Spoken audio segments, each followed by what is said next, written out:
right? How do you write a single script which will work on all the browsers? Okay, because generally what happens is that when we are in automation, right, then I have a test case, right? Or if I have a Selenium script.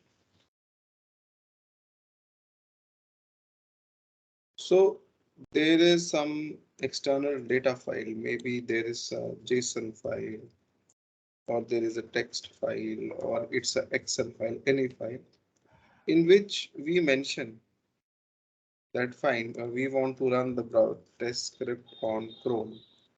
So the script, it reads that, okay, the execution has to be done on Chrome and it executes on Chrome. Okay, if we go and change the browser name over here from Chrome to Mozilla, then the same script, it runs on Mozilla as well.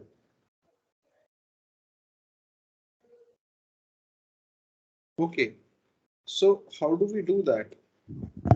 Because the problem we face over here is that um, we are having different driver class for every browser. Okay, for every browser, we are having a different driver class. Fine. So let us look at this. I'll make a new Java project. Day 3.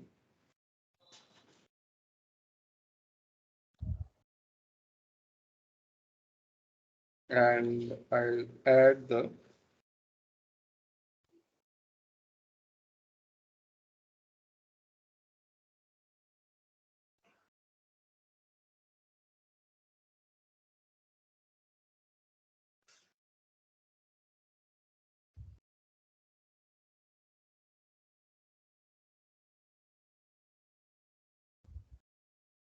okay.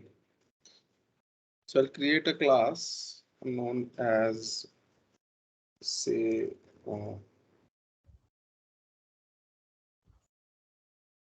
Selenium script.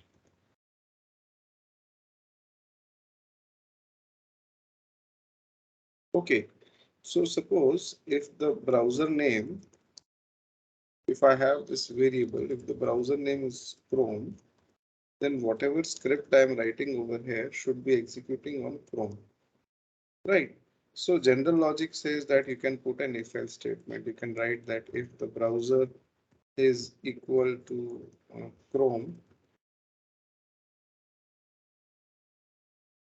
right, then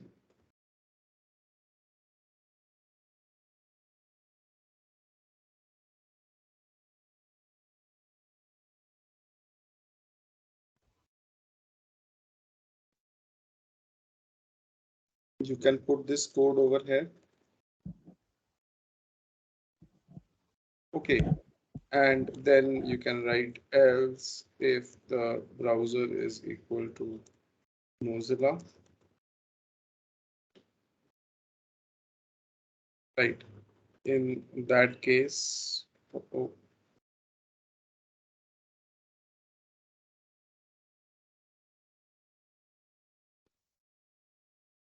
right, execute it on Mozilla, and else if the browser is equal to Edge, right, then execute the script on Edge.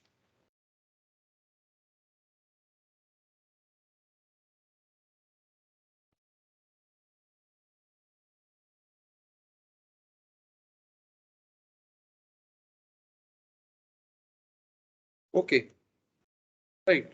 Now the problem over here is that I have to write the same script again and again for multiple browsers. This also doesn't solve my problem. If I, after reaching bbc.com, I want to click a link in Chrome, then I will have to write the code to click the link on Chrome over here. Then If I have to click on a link in Firefox, then I'll have to write the code or on Edge driver. Right. So I'm unnecessarily repeating the code. I am having separate section for every browser. Okay. This actually doesn't solve my problem. Okay, I've reduced the font a little bit. Fine. So this thing is not the solution which I want, or it's not able to help me out. Okay. So what we do is that we use the concept of interfaces in Java.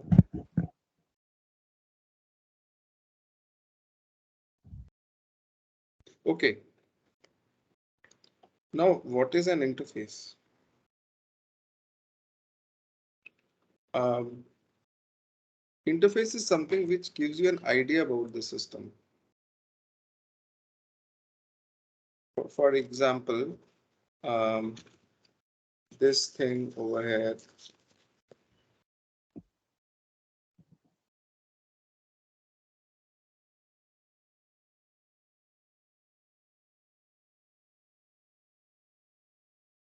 this is the interface of the Selenium website. Okay, this interface tells you that Selenium is basically automating browser, but how actually Selenium works, you really don't know. Or for example, you go to a bookstore, you pick up a book just by having a look at the cover face. You get to know what the book is about. So that cover face of the book is something like an interface, right? So similarly in Java, we have got interfaces. Okay, you can create an interface.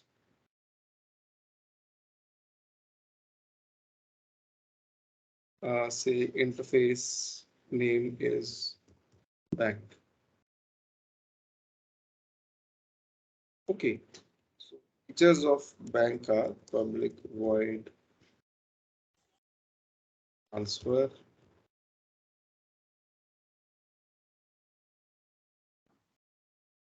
deposit. So in interfaces, you don't have the method bodies.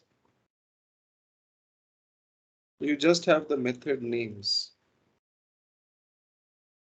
Okay, so interface is over here just gives you an idea that find what are the features of a bank, transfer, deposit, but how actually it will be done or implemented is not over here. Okay, it's an outline of a bank. So if we make a new class known as Citibank. So Citibank is a bank which can transfer or you can deposit the money inside it. Right. So what we do is that we write this bank implements the bank interface. Bank implements the bank interface. If a class is implementing an interface, it has to implement all the functions of the interface. It is mandatory for the class to implement all the functions in the interface. Okay, you will get add unimplemented methods.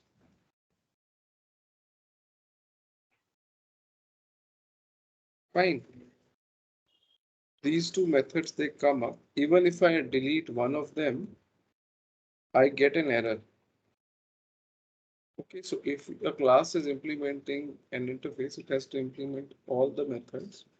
This at the rate override is an annotation which can tell the end user that this function is coming from the interface. It is not mandatory to write it. Okay, but this is just like a marker override. That means this function is coming from the interface. Okay, so now you can print the bank transferring and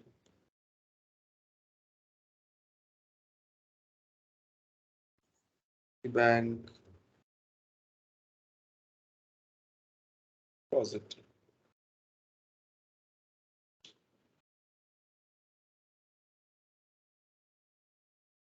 Okay, so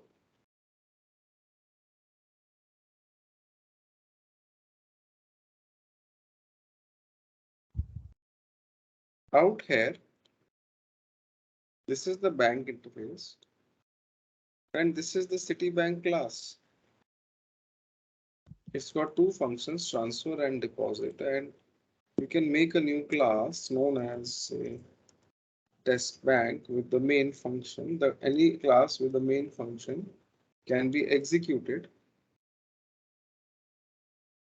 Now, if I create the object of Citibank over here,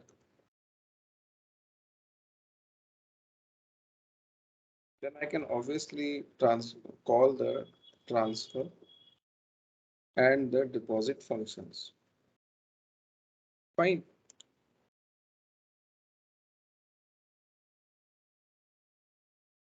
You see that? But you can the object of bank. Object of interfaces cannot be created because interface is something which is incomplete. It is abstract. Okay. So it is incomplete. You cannot create the object of the interface.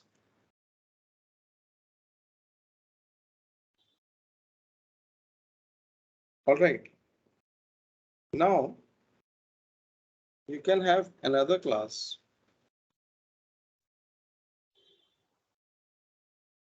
known as say London Bank. So this class also implements bank interface. So if a class implements the interface, you will have to add all the implemented methods. And over here, you can print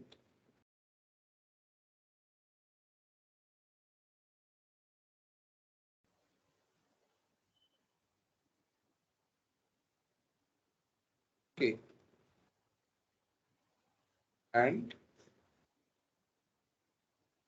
deposit. So you can also create the object of London Bank.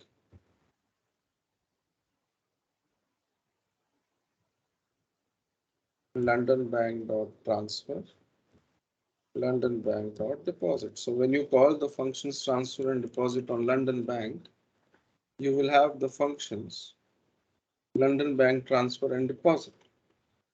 So what we did was that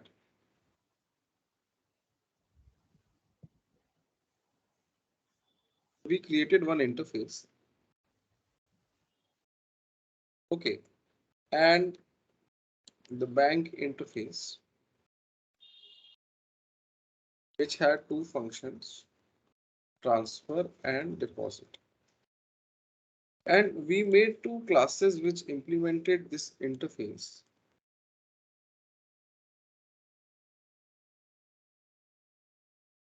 Okay. And bank, okay, it had the function transfer and deposit. And similarly, London Bank. But what was the use of this?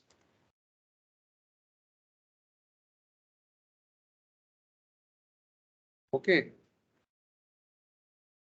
right. What is the use of the whole thing? I could have never made the bank interface.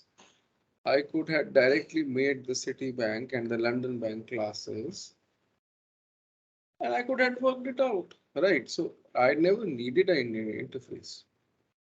So there are two usages which we are going to see now. Okay, the first usage is that this gives a uniformity to the system. If tomorrow more banks they come in the system, then all the banks will be implementing this interface and all the banks would be having these two functions, transfer and deposit.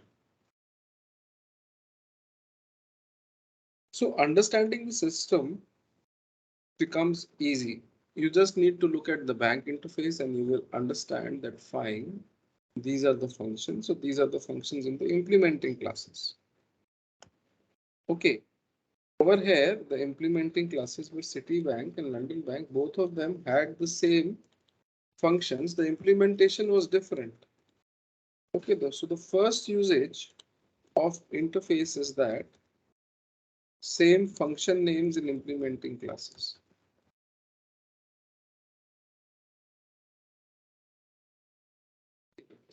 So if you go to the download section and if you look at the documentation, not the documentation, sorry, the Java docs, API docs,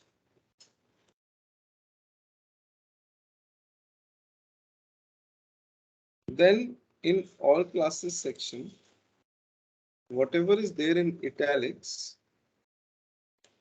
is an interface. Okay. For example,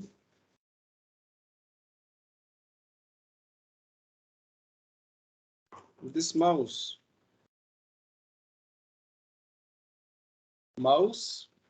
over here is an interface. Okay. And the implementing classes are remote mouse and event firing mouse. These are the two implementing classes in Selenium. And these are the mouse functions, though they are deprecated now, but I'm just giving an example. Click, context click, double click, mouse down, mouse move, up, mouse up, and all. So these two classes implement this interface. That means these two classes will have these mouse management functions. Okay. Similarly, if you scroll down,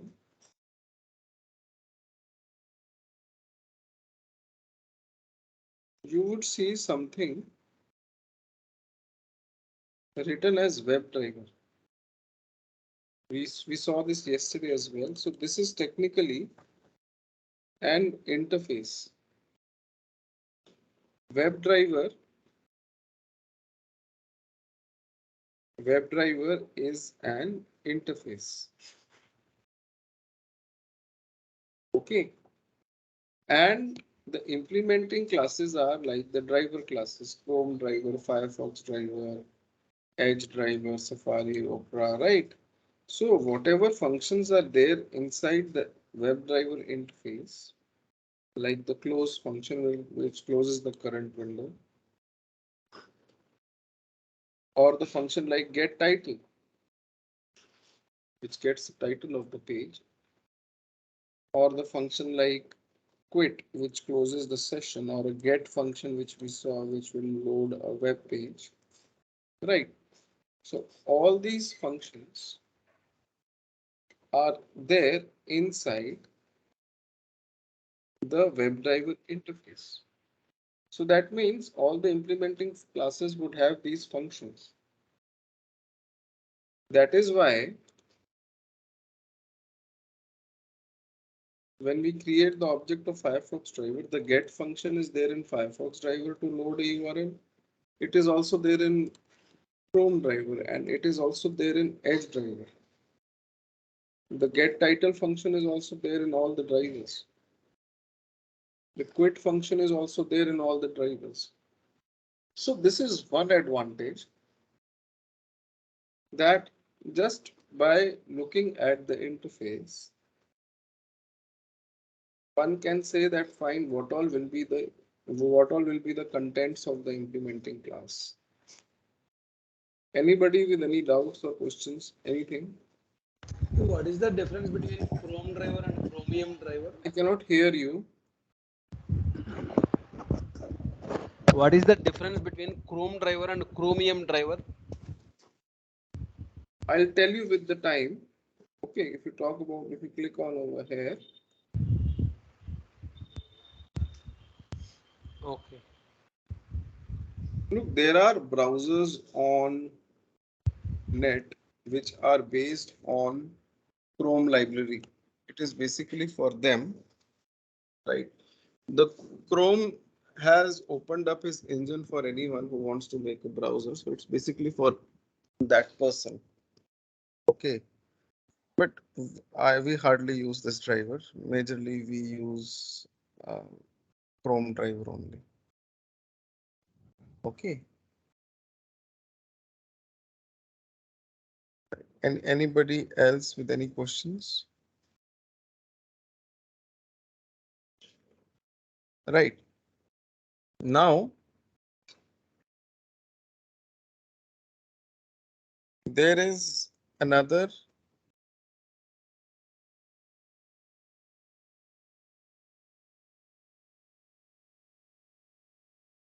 very, yeah, like there is another usage of the interface, right? And this the usage is dynamic handles. Handle. Now, what do you mean by this? Now, understand this a little carefully, right? Now, what we have done is we have created the object of Citibank and London Bank. Now, suppose Citibank, it goes and says that we offer additional functionality apart from the regular features which are coming from the bank interface, right? We offer some kind of personal benefit banking,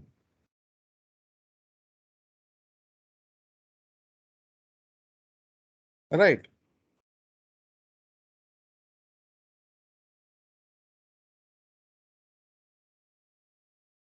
Right. So over here, if you call that function, you can call this function from Citibank object. But you will not get this function in London Bank object, of course. Right, so this is proprietary function of the Citibank class. All right, which is not coming from the interface. You can have more functions in a class apart from the ones which come from the interface.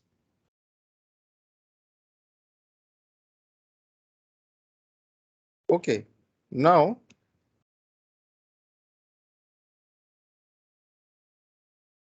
when we create the object,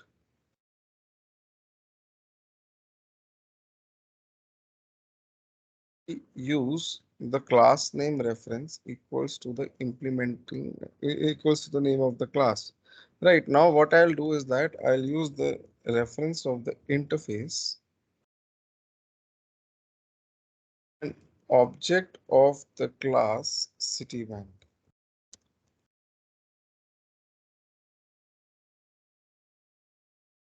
So what will happen in the memory?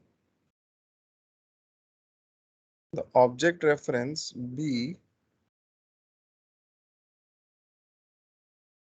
will point towards the Citibank object. Okay. And with B, you can call the functions transfer, deposit, but you cannot call the proprietary functions. Not be called.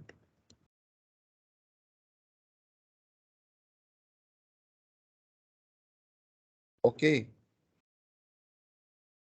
So there are two ways to create the object of Citibank. One is the Citibank object reference, one is the bank interface object reference.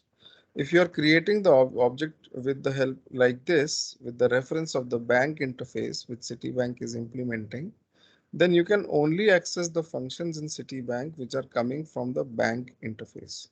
You cannot access other functions in the Citibank class. So what is the usage of this? Okay, I'll tell you, like similarly, you can create the object of bank B1.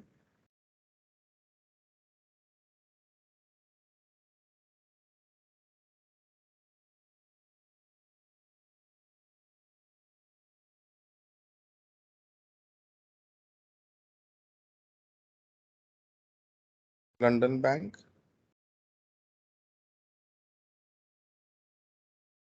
Okay, and B1 dot transfer,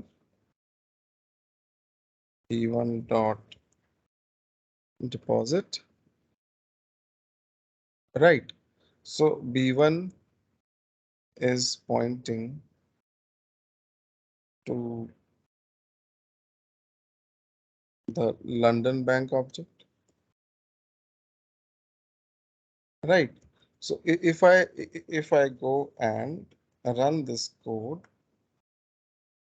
you will see that Citibank transfer, Citibank deposit, and London Bank transfer, London Bank.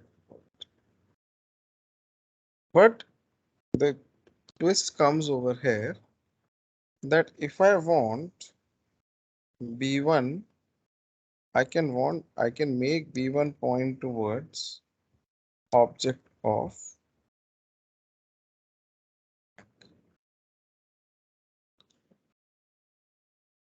this line. What it does is that it removes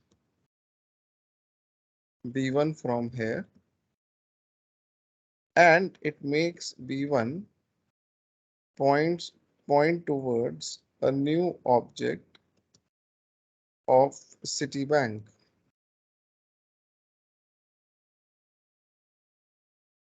Okay,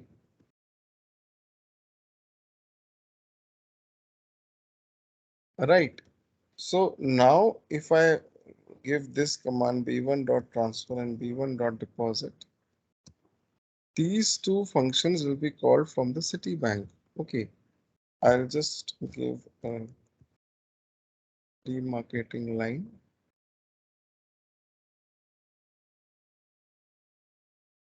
When you run this, you see that.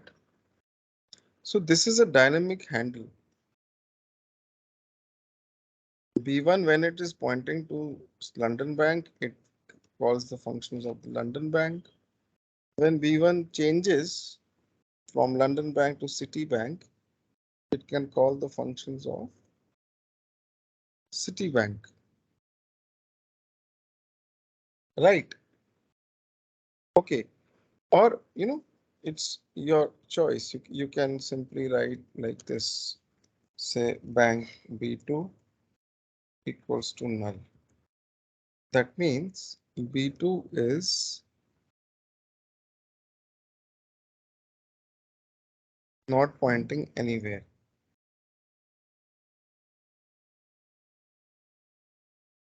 Okay, you can make B2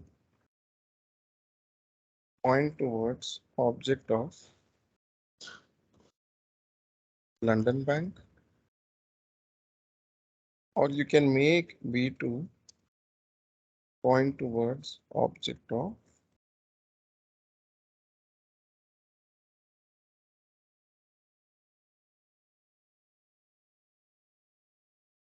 you can do anything. So if it is pointing to London Bank object, then if you call the function like transfer, it will call the functions in transfer in the London Bank. And if you have transfer function called over here, this will call in the Citibank class. Okay, if I run this, you'll see that. So this dynamic handle, that means B2 we can point towards object of any class. This concept of dynamic handle, we use it along with Selenium.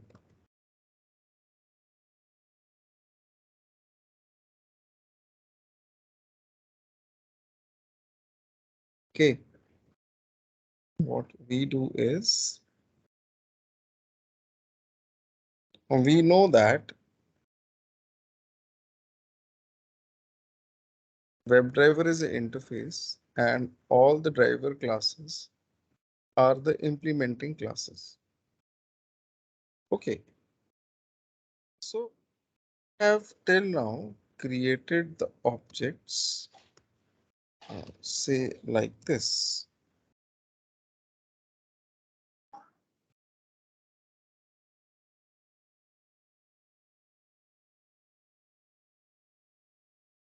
Firefox driver, Edge driver. Okay, right. Or you can also create the object with the interface reference. You can write WebDriver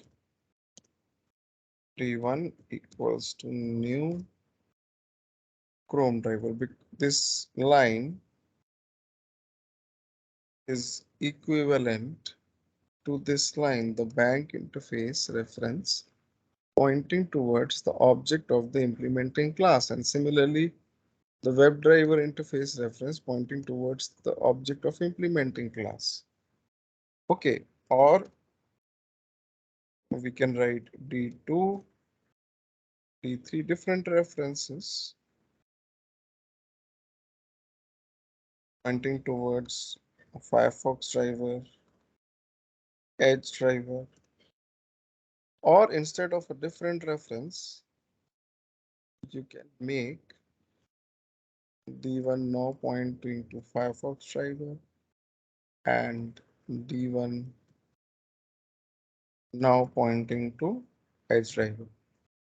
Okay, this is similar to something if you write int I equals to 100 on the next line, I can make say I equals to 200. Though both these concepts internally are very different, but I'm just giving you an example. Okay, right. So how the interface reference can be moved dynamically to different browsers. Okay, so or I can also say uh, simply write like this, that is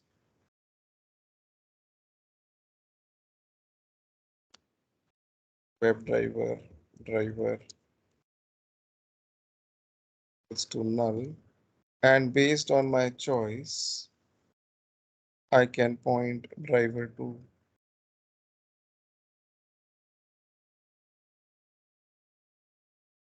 any of these browsers, any of these implementing class objects.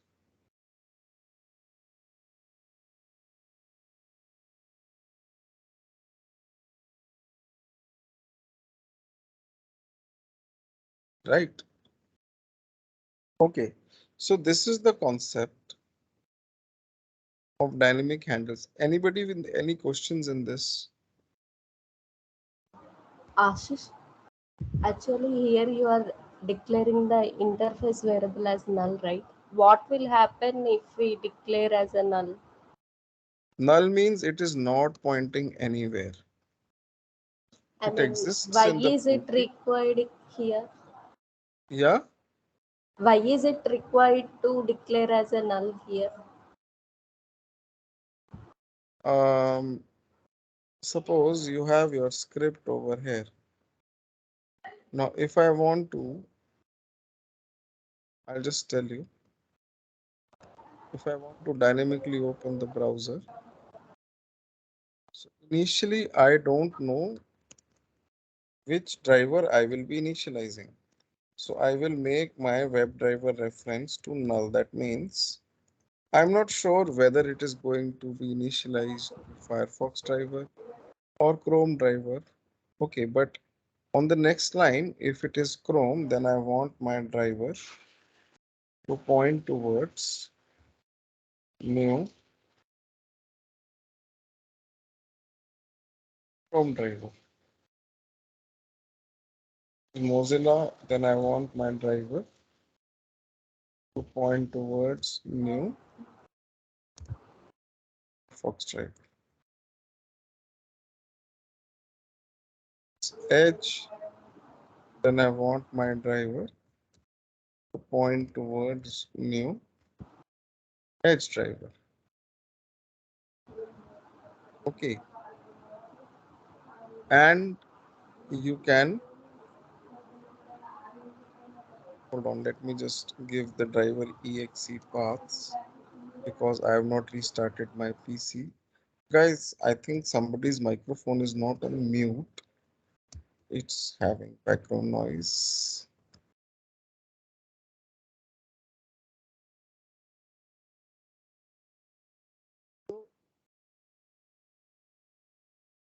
I declared my driver null over here.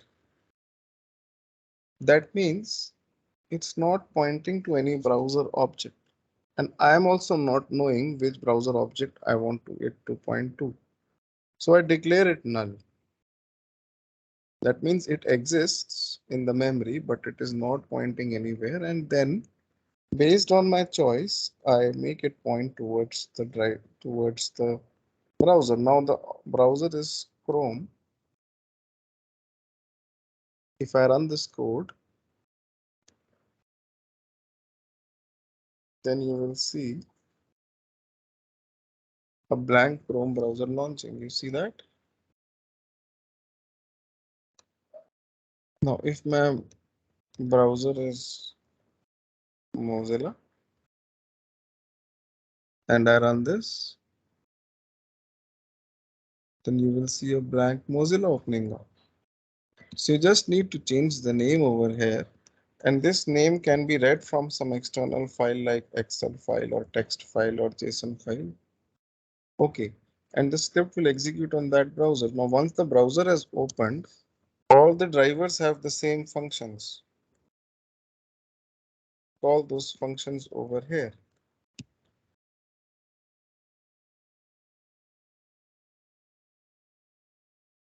Okay. Or driver dot get the title of the web page. You don't need to call these functions inside the if statements. All the drivers have the same functions because all of them are implementing the web driver interface. So once you run this,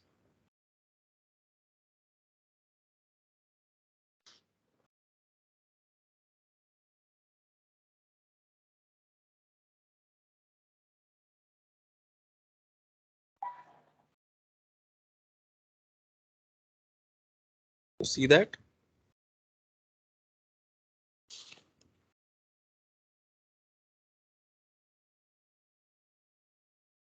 it prints the title.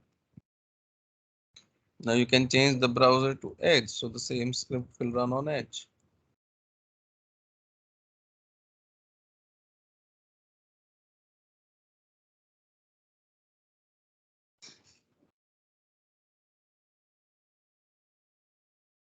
Okay. Okay, Ashish. It means if we want to implement that driver in any browser, then we have to declare that as a null, right? That's it, right? Yeah. Okay, Ashish. Thank you. Okay. So this is the thing. And this concept is also known as the driver initialization concept. Okay. That is, you initialize the driver to any browser. All right. Now, once you have reached the website, you have to interact with the objects of the web page. And for that, you need to understand the HTML page source of the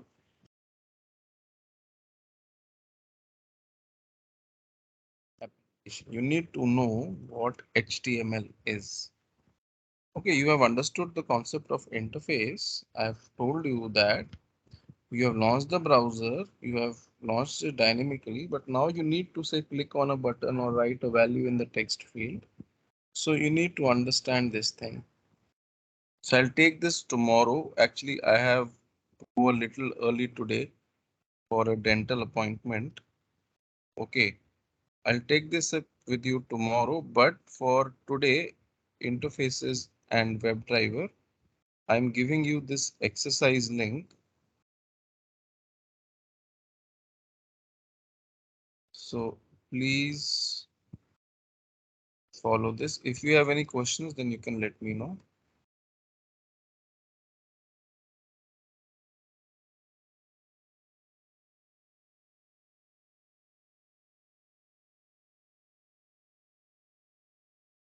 The passcode, please note the URL and the passcode, because after the meeting you will lose this.